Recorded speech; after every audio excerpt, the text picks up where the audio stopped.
So I tell you, Doc, my main goal in life is to be just like you, to be a psychiatrist and have a nice, sexy leather couch like this, and have a nice secretary. Does this thing fold out anyway? What is she, French or something? I mean, if I was a psychiatrist, I could cure myself and have a beautiful secretary, but I had a dream about that secretary of yours. You were walking down the beach, and you were there, Doc, selling hot dogs in your underwear. In your underwear. Can you imagine that, Doc? Doc? Richard? Well, yes, yes.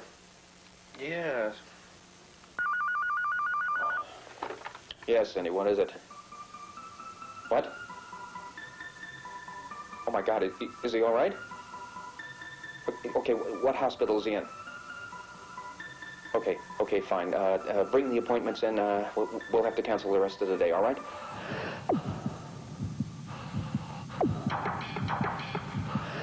Mickey, I'm sorry. We have to cut this visit short again this week. It's my father. All right, Dick. Yeah, good. Gonna be fine, Mickey. Gonna be fine. All right, Cindy, could you please reschedule Mr. Dawson for his usual time again next week? Yes, Have to get to the hospital. Same stuff all the time, Doc. When your parents don't know how to drive, last week was your mother, your brother.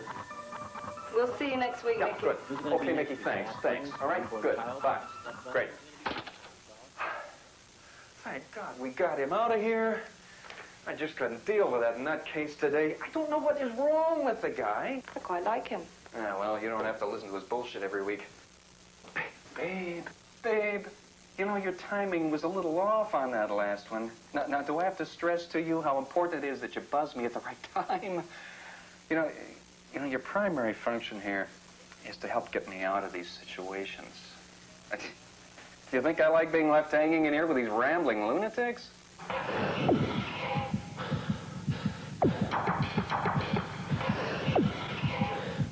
Listen, I just got this one more guy coming in here, and let him out of here.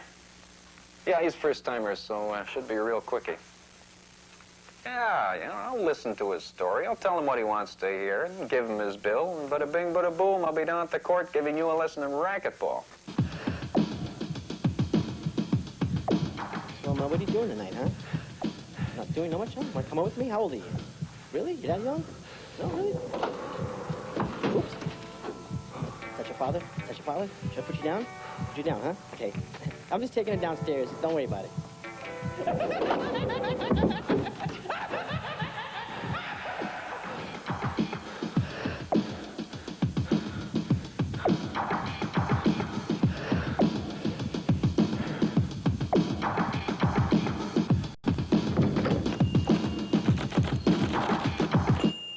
Hello, I'm Jeffrey King. I'm here for my 1 o'clock appointment.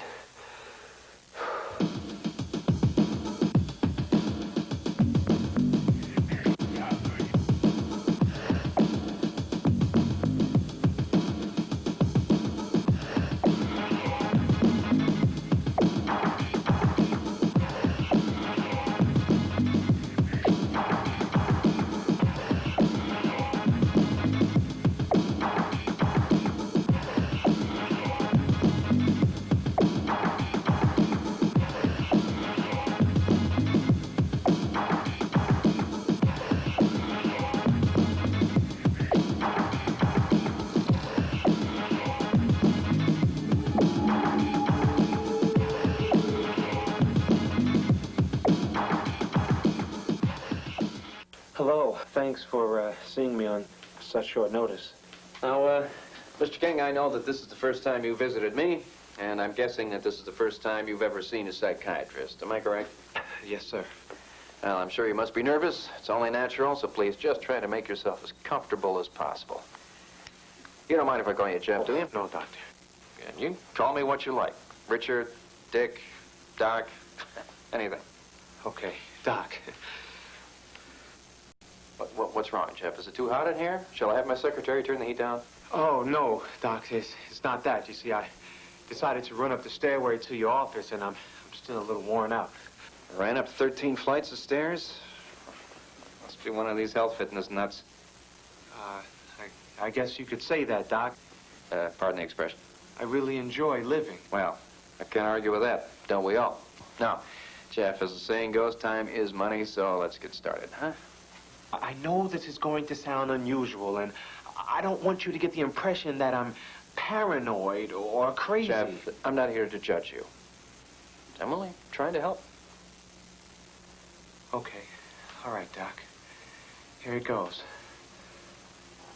I'm afraid of dying. Jeff, that's not unusual at all. Most everyone's experienced this fear at one time or another. No, Doc.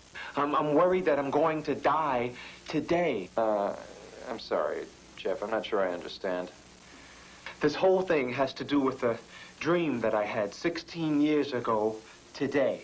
You had a dream that you were going to die on February 29th, 1992? In a way, yes. But not exactly like that. You see, Dr. Rogers, I was born and raised in a somewhat small town. My friends and I were seniors in high school. Our graduating class was only about 60 or so students. I had a small group of friends that I was very close to. My next-door neighbor, Terry, was my best friend. Had a girlfriend named Tina. She was a cheerleader and a gymnast. God, was she beautiful. Then there was Ricky. He had a wild sense of humor.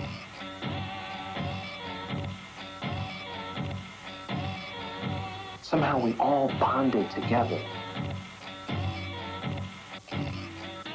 Now, our clique was one of the most popular groups in school, and, well, you know what high school kids are like. Everyone wants to be popular, so many of the kids looked up to us.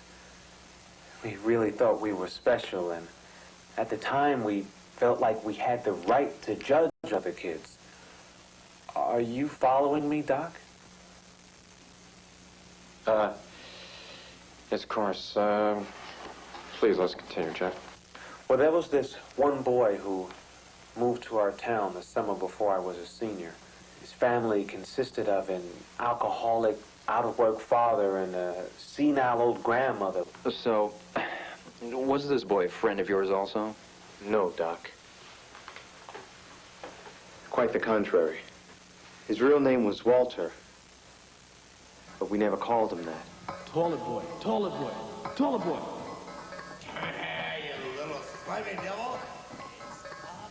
Everything about him was different from all the other kids we knew, so we just couldn't accept him. Toilet boy.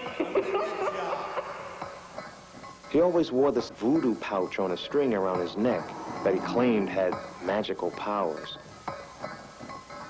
His family had very little money, so he had to work to help out. He got a job working as the night janitor at our school.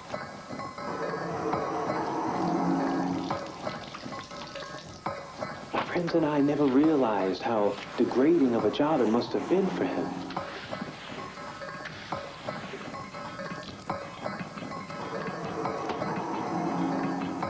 We were young and immature, and we enjoyed making his life hell. As a joke, we started acting nice to him for a change. We pretended we wanted to be his friend, and we invited him to a party we were having one weekend. And then on the night of February 29th, 1976, we held a small get-together at Ricky's house. And Doc, something happened that night that I'm not very proud of. Walter, how are you? Come here, man. Okay. Hey, good to see you, man. How are you? Whoa, what's up? Hi, Walter. Come sit next to me. I'm so glad to see you. Now we finally have a chance to get to know each other better. Well, I'm happy to see you too, Tina. You are? Wow. We're gonna have a lot of fun tonight. Would you like a drink? Oh, I don't drink. Come on, Walter. All the cool guys drink. You want to be cool, don't you? Well, okay. Okay.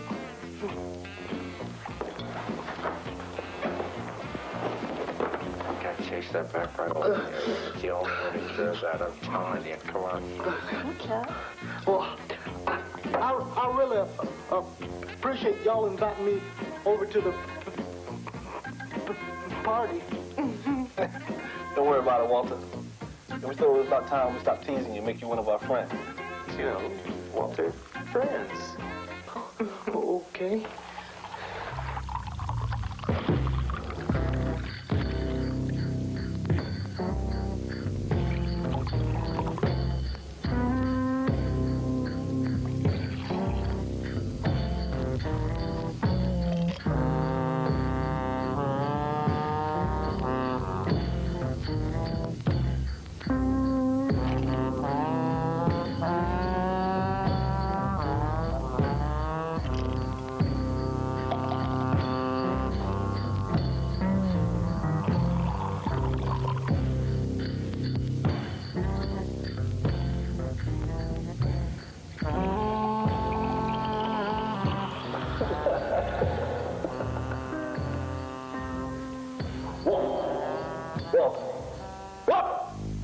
Yo, man.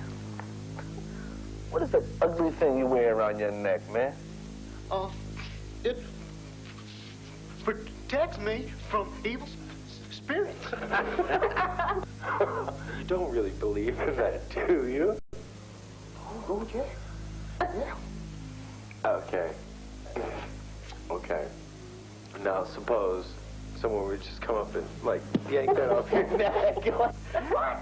Don't do that! I mean, whatever, you know. Suppose someone just, you know, took this away Don't! from you. I need that! Cool guys don't wear pouches, Walter. What the hell is wrong with you? Well, I'm sorry. What's the matter, Walter? Can't hold your liquor? Huh? Or you're drunk like your old man, huh, Walter? Hey, Walter. Walter, don't get sick on my rug, okay? You get sick on my rug, I'm gonna kick your ass. You find your way to the bathroom. You get sick in there, I'm gonna kick your ass just the same, okay? I said we kick his ass anyway. Don't worry, Ricky. If he does, you can clean it up. After all, he is the toilet boy. But Tina, I thought you loved me. I thought you guys wanted to be my friends. What do you think now? Psych. Friends? You ain't got no friends. Nobody care about you. You ain't nothing but a little old toilet boy. Walter, how could you even think we wouldn't be your friends, man?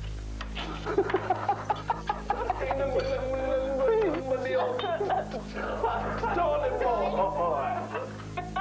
Walter, you think we give a shit if he died? I know why y'all are so mean to me. I never done nothing to you. Y'all better be. Well, y'all not. Low class trash. Y'all gonna pay for this. Y'all gonna die too. One day too, same as me. I swear y'all gonna wish y'all never done this to me. Tiny boy.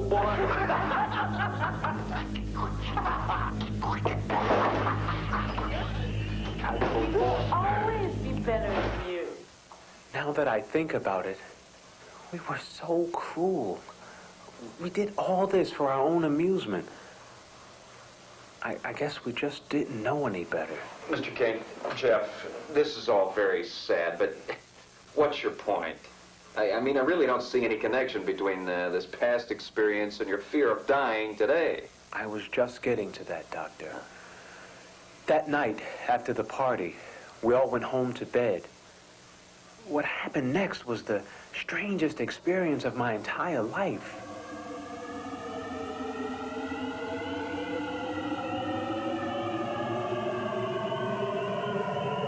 I dreamt my friends and I were being drawn toward a small graveyard.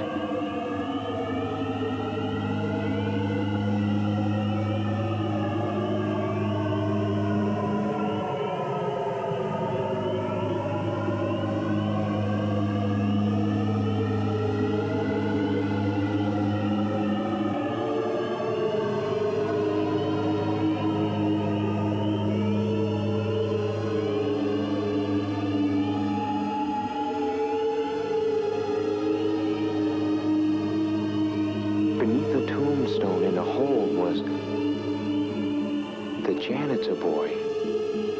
Suddenly he rose and put a curse on us. Well, actually, it was more like a riddle. All of you shall perish upon a separate leap year. Your fate shall be determined by your career. All your hopes and dreams shall be destroyed unless you remain. Then I woke up before he could finish the riddle. It was really scary. The next day I called my friends and they had all dreamt the same exact nightmare, right down to the very last detail. They even woke up at the same time. The strangest part of all of this was that the janitor boy really died. He jumped off a bridge on his way home from the party. He must have felt so ashamed. So, Jeff, you're telling me that you dreamt his death without having any knowledge he died on the same night? Yeah, Doc, that's right. Huh. It's pretty incredible. So your problem results from this, this hex that was supposedly cast on you 16 years ago. And the reason you're upset is because today's February 29th. Yeah, it's understandable. So, Jeff, have you talked with any of your friends lately to see how they've dealt? What's wrong, Jeff? Did I say something to upset you? No, Doc, it's not your fault. You see, my friends are all gone. As in dead? That's right. You see, after high school, Ricky decided not to go to college. Instead, he went to California to become a lifeguard on one of the beaches. Anyway, on February 29th, Ricky was in his house taking a shower.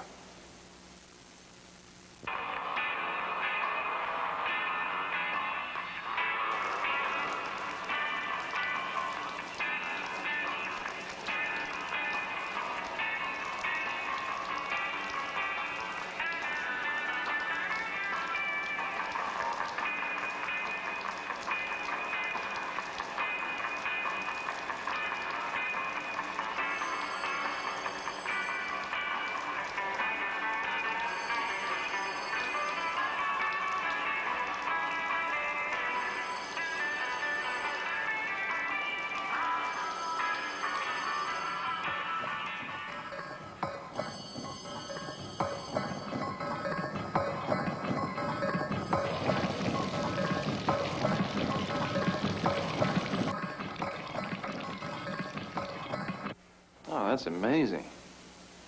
What a freak accident. Doc, don't you find that ironic? A lifeguard drowning in 4 inches of water? Yes, Jeff, of course. I can see the irony in that. That's not all. 4 years later, on February 29th, Tina called me from the health club that she managed. I can't believe you're bringing this up. That was 8 years ago. I know exactly how long ago it was. I also know that Ricky died just like the dream said he would. I mean, come on, Jeff. How can 4 people have the exact same nightmare? Tina, we've had this discussion over and over. And you know as well as I do that we just can't live in the past. I know, but I can't help it. This might sound silly to you, but I think we could be in danger today. Tina, come on. I really don't want to talk about this. But I still have this feeling that something bad could happen. Take care of yourself, okay? I'll talk to you later.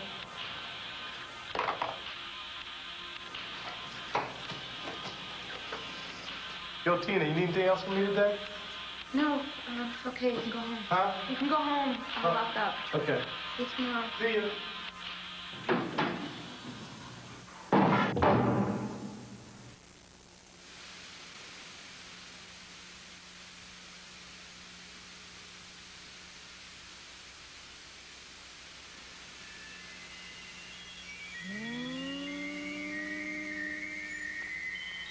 Each of you shall perish on a separate leap year. All your hopes and dreams, I've never done nothing to you, shall be destroyed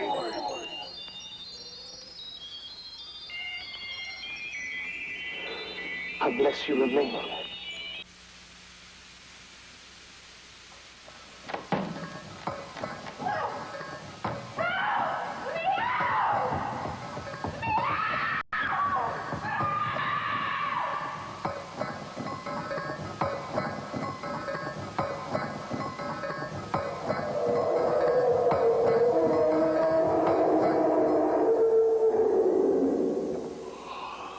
Wow, Jeff, that's just terrible. Doc, can't you see the connection?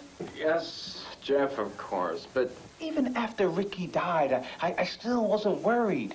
I guess I've erased the curse from my mind. But Tina, I still really cared for her. When she died, it really hurt me. Then I realized it must have been that damn curse. Now, Jeff, please, let's continue.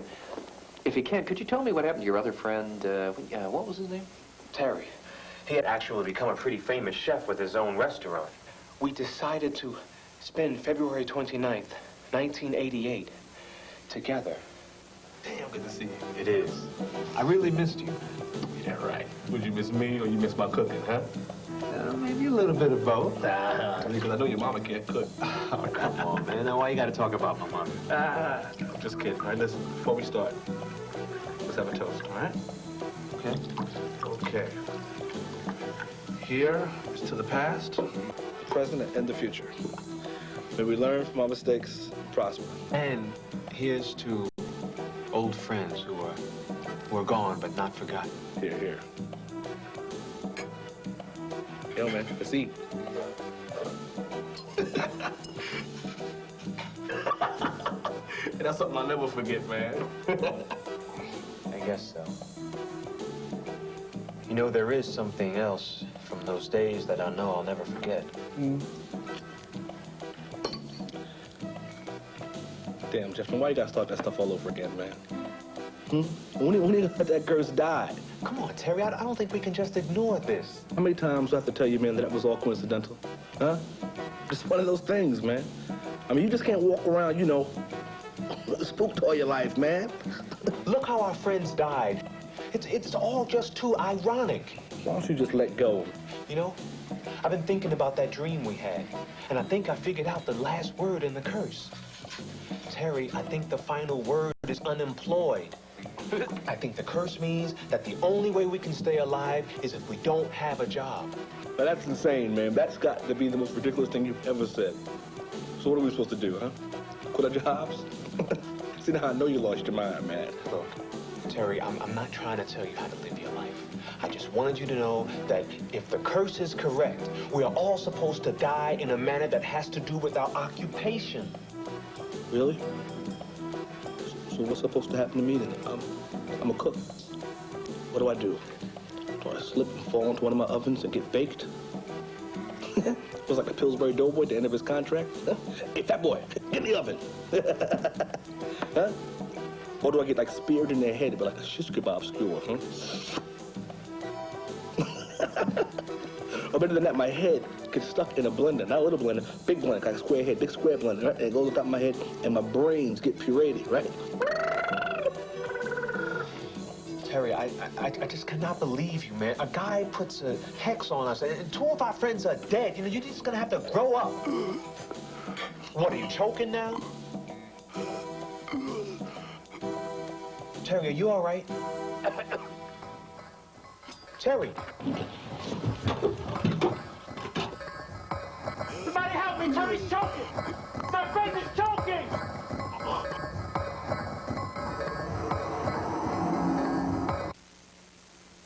Well, that's the whole story, Doc. I'm sure you can understand why I'm so upset. I mean, according to that damn dream, today's supposed to be the termination of my existence on this earth. I just don't know what to think. I mean, there's just so much to live for. My life would be worthless if I die now. But on the other hand, I feel ridiculous letting this curse dictate my life. I'm just so confused, Doc. What should I do? Well, I've listened to your story, and I think it's fascinating. It's almost too much to believe. But, Jeff, you want my honest opinion, don't you? Jeff, I've never been a believer in the supernatural. I think that in many instances we can be our own worst enemies. What I'm saying is that oftentimes people are the source of their own problems and worries. They tend to create and develop these fears in their heads and then let them guide their behavior. Well, now in my childhood, I was taught to take my fears head on, to stare fate in the eyes, so to speak. Jeff, I would suggest that you do the same. Do you really think so, Doc? Absolutely. You can't avoid the unavoidable. You can't let yourself be afraid of things you can't control. You must confront your fears and live your life. My head totally agrees with you. But my heart keeps reminding me of my friends and how they died. Now, Jeff, as I review your case, I see freak accidents. That's all they were, freak accidents. Now, it's very ironic, of course, that they died on the same date, but I'm convinced this is nothing more than an incredible coincidence.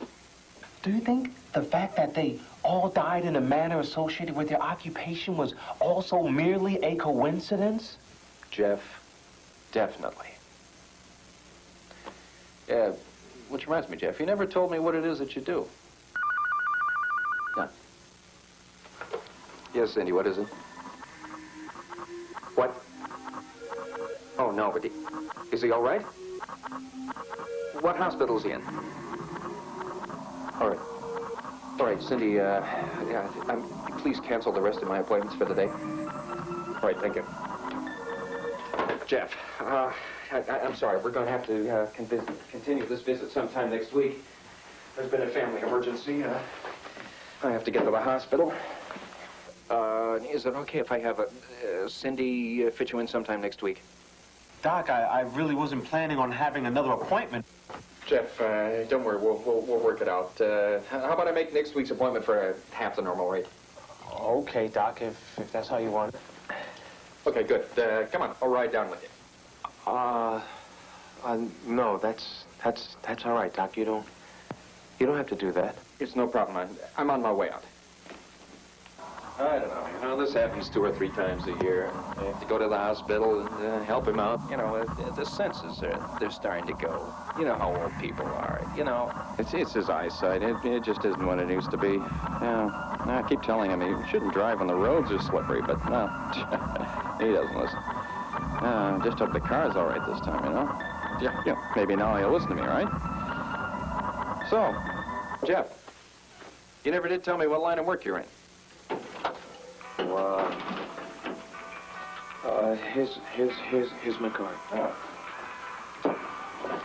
Jeff, I'm not familiar with this company. What does WIRE stand for?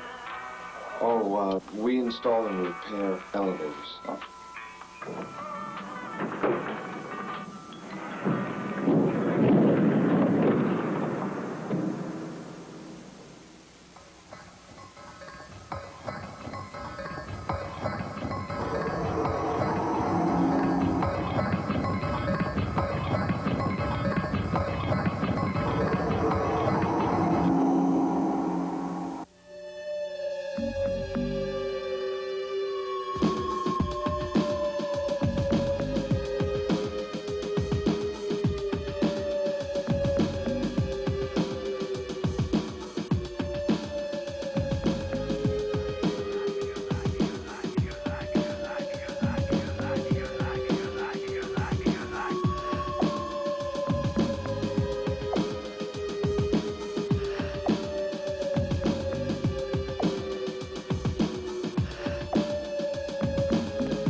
Going down.